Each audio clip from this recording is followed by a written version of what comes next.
Ladies and gentlemen, we're ready at this time to present the class of 2022.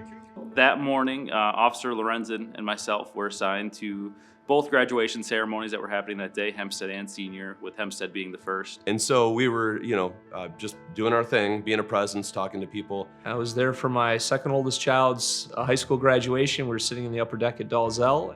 My wife and I were attending our son's graduation, and we're just sitting in the stands waiting for it to start.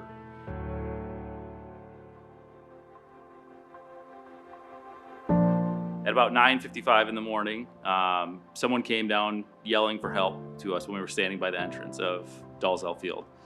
I heard somebody yell, I think it was, "Is there a doctor?" And it's probably maybe 10 or 15 feet from us. And so when I looked over, I seen Rick Steinus, who's a retired fire chief, already there. And so we went up to this individual who was obviously having medical issues, unconscious. I grabbed him, a couple other guys grabbed him, and we carried him up, maybe 10 feet or so, and laid him on this cement platform. Chief Steinus had basically said we need to start CPR. My wife was right there with me.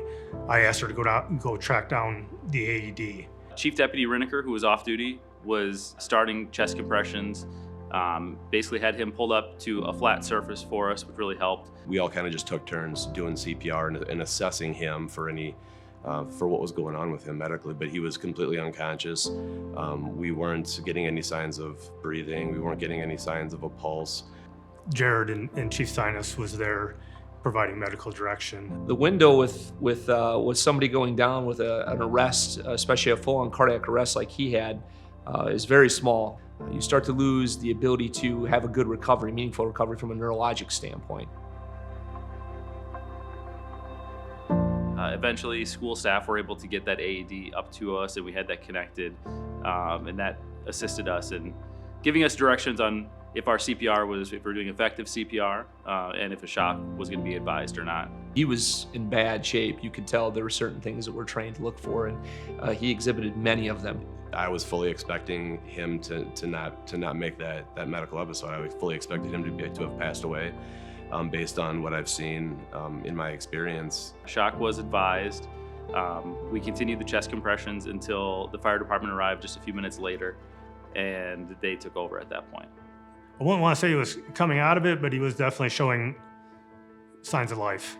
We sometimes will get a perfusing rhythm back, and we'll have people resuscitated, but we're not sure what the neurologic outcome will be. In his case, I felt really good about it because he was able to respond. By the time we finished chest compressions and with the fire department there, the gentleman had a pulse again. He was breathing on his own.